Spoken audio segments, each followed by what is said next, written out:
जीते स्कूटी जीते कार। जी आपने सही सुना, लक्ष्मी ज्वेलर्स कटिहार से कृष्णा डायमंड ज्वेलरी खरीदें, लकी ड्रॉ में पार्टिसिपेट करें और कार और स्कूटी जीतने का मौका पाएं। साथ ही 25% तक की छूट पाएं सोने और चांदी के जेवर की बनाई पे और हीरे की वैल्यू पे। Lakshmi jewellers, Lakshmi complex, doctor Rajendra Prasad Path, Katihar.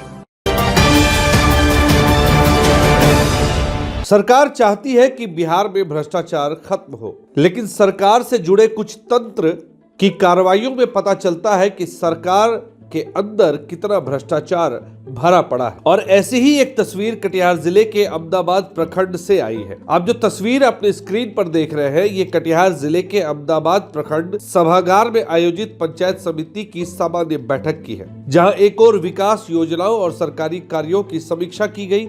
वहीं दूसरी ओर इसी बैठक से जुड़ी तस्वीरों और बयानों ने प्रशासनिक व्यवस्था पर कई गंभीर सवाल खड़े कर दिए। नमस्कार, आप देख रहे हैं BMW न्यूज बिहार और आज की ये खबर क्यों महत्वपूर्ण है, ये इस खबर को आप देख पाएंगे। पहले स्क्रीन पर आप देखिए कि प्रखंड अंजुरा खातून की अध्यक्षता में आयोजित इस बैठक में प्रखंड उप प्रमुख नयन मंडल, अंचल पदाधिकारी स्नेहा कुमारी, प्रखंड विकास पदाधिकारी रणवीर कुमार, कृषि पदाधिकारी सहित कई विभागों के अधिकारी मौजूद थे। बैठक में पूर्वी करीमुल्लापुर पंचायत के मुखिया तारिक अनवर, मुखिया युधिष्ठिर मंडल, मुखिया जयप्रकाश यादव सहित कई पंचायत प्रतिनिधियों ने भाग लिया। बैठक का मुख्य उद्देश्य वित्तीय वर्ष 2026-27 में प्रखंड स्तर पर लागू की जाने वाली योजनाओं की रूपरेखा तैयार करना और विभिन्न विभागों द्वारा संचालित योजनाओं की समीक्षा करना था। शिक्षा, स्वास्थ्य, कृषि, सड़क, पेयजल और अन्य जन कल्याणकारी योजनाओं पर चर्चा की गई। इसी दौरान दुर्गापुर पंचायत के मुखिया गोपाल प्रसाद सिंह ने भूमि विवाद से जुड़ी समस्याओं को लेकर कर्मचारियों पर तीखा हमला बोल दिया। उन्होंने साफ शब्दों में आरोप लगाया कि कर्मचारी सीधे जनता से काम कराने के बजाय 4 से 5 बिचौलियों के माध्यम से काम करते हैं, जिससे आम लोग परेशान हैं और न्याय के लिए भटकने को मजबूर हैं। मुखिया के इस बयान के बाद बैठक का माहौल कुछ देर के लिए तनावपूर्ण हो गया। हालांकि प्रखंड प्रमुख ने हस्तक्षेप कर मामले को शांत कराया और जांच का आश्वासन दिया। तो ये तस्वीर दिखाती है कि किस तरह से सरकार में बैठे कर्मचारी भ्रष्टाचारियों को पनाह देते हैं, बिचौलियों को पनाह देते हैं और इस बिचौलियों के जरिए भ्रष्टाचार किया जाता है। और ये हम नहीं, ये खुद जनता के बीच, जनता के लिए जो लोग चुन के आते हैं, पंचायत के मुखिया जैसे लोग जनप्रतिनिधि चुन कर आते हैं, वही आरोप लगा रहे हैं। तो सवाल तो सरकार पे खड़े होंगे ही कि सरकार जो भ्रष्टाचार खत्म करना चाहती है, ऐसे कर्मचारियों से कैसे काम करवा रही है, क्योंकि अगर ये कर्मचारी बिचौलियों से काम ले रहे हैं तो भ्रष्टाचार तो बढ़ेगा ही। ऐसे में सरकार के दावे खोखले दिखाई पड़ते हैं। इधर बैठक से जुड़ा एक वीडियो भी सामने आया है, जिसने प्रशासन की कार्यशैली पर और भी बड़ा सवाल खड़ा कर दिया। वीडियो में साफ देखा जा सकता है कि करीब 14 से 15 साल का एक नाबालिग बच्चा प्रखंड सभागार में चल रही बैठक के दौरान अधिकारियों और जनप्रतिनिधियों को बोतल बंद पानी वितरित कर रहा है।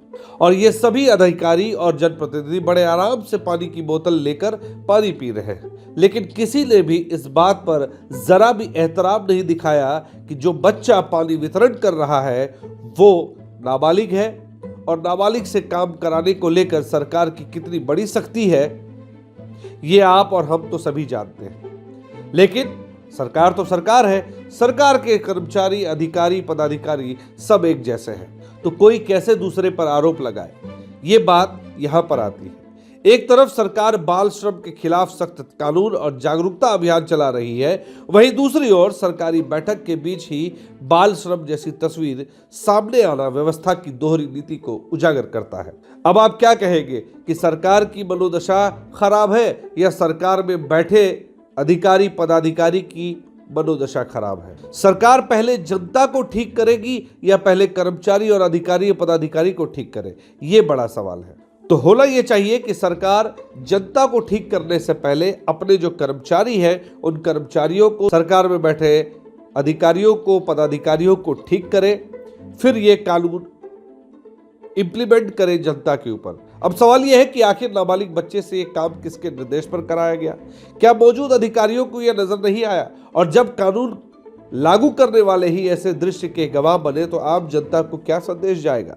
कुल मिलाकर पंचायत समिति की यह बैठक सिर्फ विकास योजनाओं तक सीमित नहीं रही, बल्कि इसमें भूमि विवाद, कथित बिचौलिया व्यवस्था और बाल श्रम जैसे गंभीर मुद्दे भी उजागर हुए, जो प्रशासनिक व्यवस्था पर बड़ा प्रश्न चिन्ह लगाते हैं। अब देखना यह होगा कि हमारी इस खबर का असर होता है या नहीं, और प्रशासन इस खबर को देखते हुए क्या कोई कार्रवाई करती है या ये मामला भी फाइलों में दबकर रह जाएगा।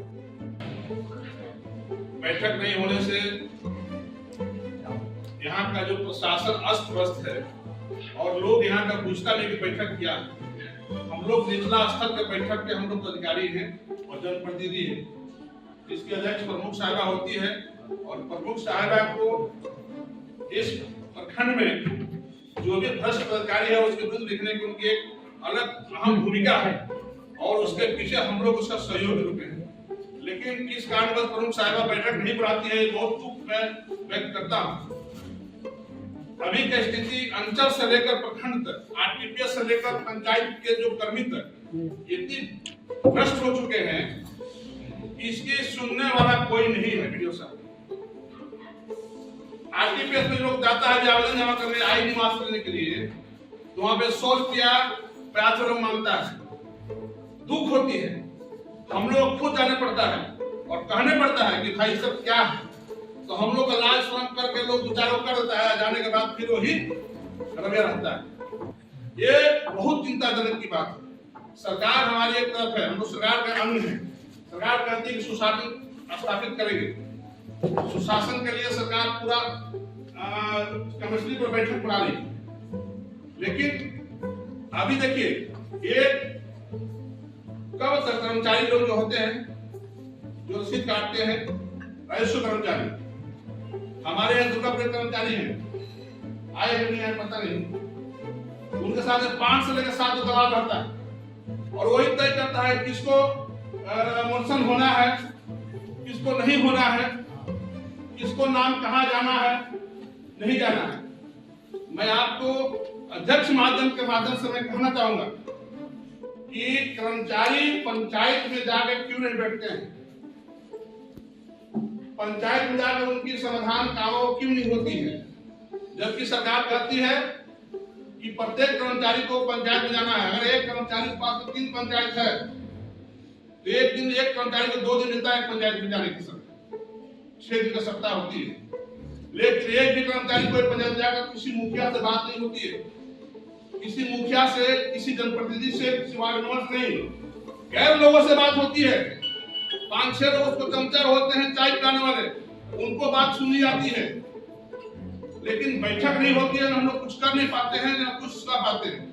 आज आपको बैठक के माध्यम से वीडियो साहब इस चीज को अवगत कराते हैं। इस पर बहुत ज्यादा ध्यान देना चाहिए। गरीब लोग का काम राशन कार्ड बनना है, उसको जांच करना है, और जांच के लिए राशन कार्ड जिसको अप्लाई कर लिया वो आदमी घूम रहा है, पदाधिकारी कौन है, हमको किससे जांच करवानी है। अब जन्म सर्टिफिकेट लेना है, उसके लिए कर्मचारी और पंचायत सचिव है ही नहीं हमारे पास में, हम किससे हम जांच करवाएंगे, कौन कहाँ रहेगा। आज तो जंगला टाउन में है, कोई पाटजरा में है, कोई दुर्गापुर में, कोई भवानीपुर में। इस तरह की रवैया हो रही है प्रखंड में। वीडियो साहब, मैं आपसे निवेदन करता हूँ इस बैठक के माध्यम से कि प्रत्येक पंचायत में एक पंचायत सचिव या कर्मचारी को 2 या 3-4 पंचायत आवंटित है, तो उसको 1 से 2 दिन उस पंचायत भवन में कहीं अस्थायी जगह जो हमारी सरकार ने बनाई है पंचायत भवन, उसमें बैठना चाहिए। उसी दिन काम मतलब निष्पादन होना चाहिए साप्ताहिक का। यह नहीं वो 1 महीना में 1 दिन जाएगा और उसके पीछे 4-25 दलाल जाएगा, वैसे लोगों पर कार्रवाई होनी चाहिए। मैं आपसे ही बैठक के माध्यम से मांग करता हूँ।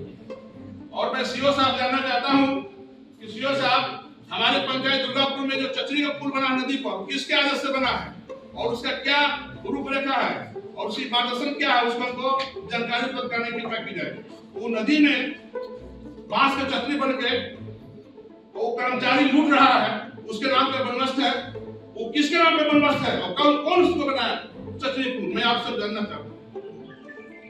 ये सब अपनी बात करके फिर मौका मिलेगा, फिर अपनी बात करेंगे। इस खबर को लाने का प्रयास हमारे संवाददाता सरफराज ने अहमदाबाद से की है। Bureau report, BMW news, Bihar. तमसोमा ज्योतिर्गमय गुरुकुल शिक्षा मंदिर संस्थान के साथ बनाए अपना भविष्य। रेगुलर और प्रोफेशनल कोर्सेज, सेकेंडरी और senior secondary courses, law, teachers training courses, pharmacy and nursing के साथ पैरामेडिकल में डायरेक्ट एडमिशन पाए। वेबसाइट विजिट करें या दिए गए नंबर पर कॉल करें। हमारा पता है गुरुकुल शिक्षा मंदिर संस्थान, कल्याण चौक, DS कॉलेज रोड, कटिहार।